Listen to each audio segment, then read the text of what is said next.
कृष्ण और बाबूजी।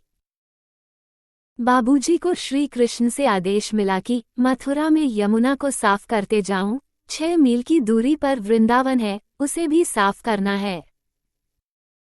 फिर श्री कृष्ण बोले कि द्वारका के ठीक नीचे है, उसे जाकर देखो, जहां मेरी नाभि गड़ी हुई है। बिल्कुल तुम्हारे समीप ही है, तुम्हारे गुरु तुम्हें सही निर्देशन कर रहे हैं। इसके बाद वृंदावन में ही काफी जगह शुद्ध करने की आज्ञा मिली। सभी जगह बहुत ही शुद्ध दिखाई दी। बाबूजी मथुरा आए, तभी श्री कृष्ण बोले कि वे बहुत खुश हैं। सारा मथुरा ही साधुत्व से परिपूर्ण है। मथुरा में ही कुछ आपत्तिजनक स्थान है, जहां न जाने की सलाह दी गई। इसके बाद गोवर्धन गए। जहां जहां बाबूजी जाते, शुद्ध करते जाते। सभी जगह बाबूजी के दृश्य में आने लगे। गोवर्धन पहाड़ पर जाने की इच्छा हुई, लेकिन जूते पहनकर जाना नहीं चाहिए, इसलिए उतारकर चढ़ने लगे। ज्यों ही चढ़े, कुछ शून्य प्रवाह उनके अंदर प्रवेश कर तुरंत बाहर खूब रोशनी सी फैलाने लगी।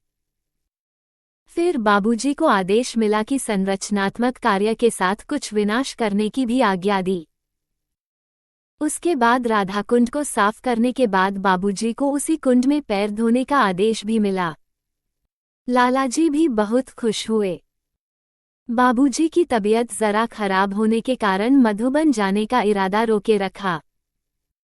मधुबन दूसरे दिन गए, जो बहुत ही दिव्यता से पूर्ण था। यह एक टीला है, जो बहुत ऊंचा है। उस ऊंचाई पर ही श्री कृष्ण बैठते थे और चारों ओर गायें उन्हें घेर कर बैठ जाती और मुरली की धुन सुनती। बाबूजी भी वहां गए और उन्हें भी वही दृश्य दिखाई दिया कि श्री कृष्ण बैठे हैं और गायें भी है। उनका सारा शरीर प्रफुल्लित हो उठा। फिर नंदगांव गए, फिर रामेश्वर जाने की आज्ञा मिली। इस प्रकार कई जगहों को पवित्र कर प्राणाहुति देने का आदेश बाबूजी को मिला। Shri Krishna and Babuji. Babuji received the order from Shri Krishna that keep cleaning the Yamuna in Mathura. Vrindavan is at a distance of 6 miles, it also has to be cleaned.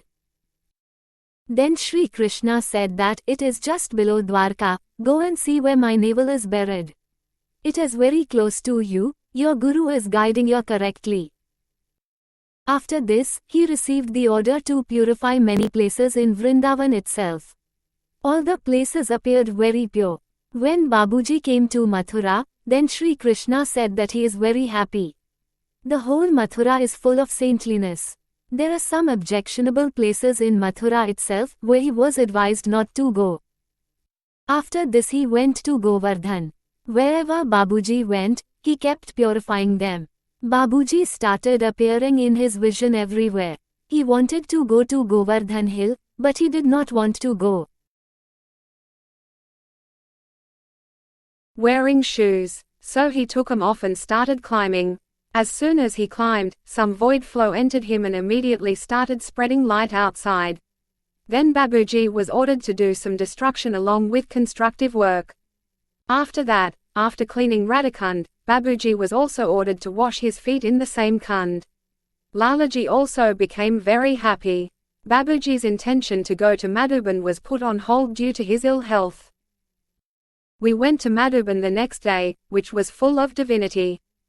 There is a mound here, which is very high. Sri Krishna used to sit on that height and the cows used to sit around him and listen to the tune of the flute.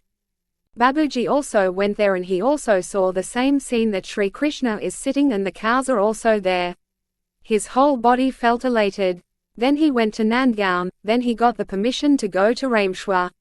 In this way, Babuji got the order to sanctify many places and sacrifice his life.